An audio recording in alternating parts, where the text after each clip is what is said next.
Might be और उसके बाद में किसी भी वर्ब को आईएनजी वाला फॉर्म जब लग जाता है तो एक्चुअली उसका सेंस क्या आ जाता है ये देखेंगे कि किस प्रकार से सेंटेंसेस को बनाया जाता है। जैसे मैं बोल रहा हूँ कि he might be learning English, तो जो सब्जेक्ट है करता है शायद कोई क्रिया कर रहा होगा, सी माइट बी लर्निंग,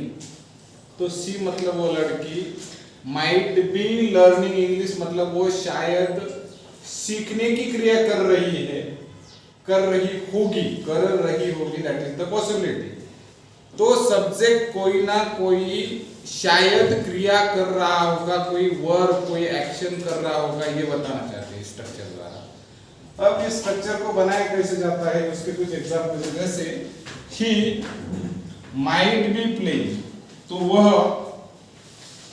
खेलने की क्रिया शायद कर रहा होगा, तो शायद ये वाली क्रिया जो है वो कर रहा होगा, तो वह खेल रहा होगा। वह शायद, माइट बी का मतलब होता है कि शायद खेल रहा होगा, शी माइट बी प्लेइंग मतलब कि शायद वो खेल रहा होगा ऑन द ग्राउंड पे। सी वह लड़की, शी माइट बी क्राइंग, वो रो रही होगी, रोने की क्रिया कर रही होगी, वो शायद रो रही होगी। मैं द्वारा कह सकते हैं कि वो रो रही होगी, ओके, कि रोने की क्रिया कर रही होगी। पर माइट की वजह से लेस पॉसिबिलिटी होती है, तो जब माइट इस्तेमाल किया जाता है तो मैं क्या बोलूंगा कि वो शायद रो रही होगी, तो रोने की क्रिया कर रही होगी, तो she might be crying in the room, वो रूम में शायद रो रही होगी। उसी प्रकार से गीता मेकिंग का मतलब होता है करना, तो Geeta might be making a noise का मतलब होता है शोर, तो गीता शायद शोर कर रही होगी,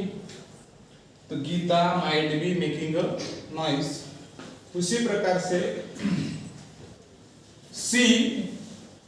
माइट बी लर्निंग, तो यहाँ पे लर्न मतलब सीखना होता है, तो सीखने की क्रिया करना, और माइट बी द्वारा शायद ही, तो वह शायद ही सीख रही होगी वेरी सीरियसली, मतलब कि बड़ी गंभीरता से, तो वो शायद ही बड़ी गंभीरता से सीख रही होगी। उसी प्रकार से he might be reading a newspaper, वो शायद ही पढ़ रहा होगा, ही माइट बी रीडिंग, तो वो शायद ही पढ़ रहा होगा क्या, अ न्यूज़पेपर, तो वह शायद ही वर्तमान पत्र पढ़ रहा होगा, तो वो पढ़ने की क्रिया शायद ही कर रहा होगा, ऐसे बताया जा रहा है। They might be speaking English, वे शायद ही अंग्रेजी बोल रहे होंगे। तो इसी प्रकार से आप ढेर सारे सेंटेंसेस को बना सकते हो। जैसे मैं बोल रहा हूं कि वो शायद ही किताबें पढ़ रहा होगा, इस सेंटेंस को कैसे बोलूंगा मैं, समझो राजू नाम का या राजेश नाम का लड़का है, मैं बोलना चाहता हूं कि राजेश शायद ही किताब पढ़ रहा होगा, तो राजेश, उसके बाद में might be reading a newspaper,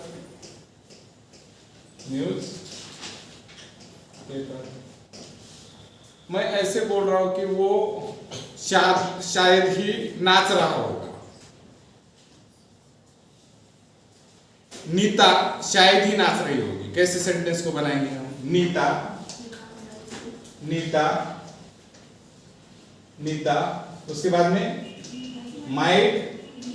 B, नाचने को क्या बोलते हैं, तो आईएनजी लगाने के बाद क्या होगा, dancing, Neeta might be dancing, तो नीता शायद ही नाच रही होगी। अब मैं बोलूंगा कि नीता शायद ही बोल रही होगी, कैसे बनाया जाएगा, नीता माइट बी स्पीकिंग,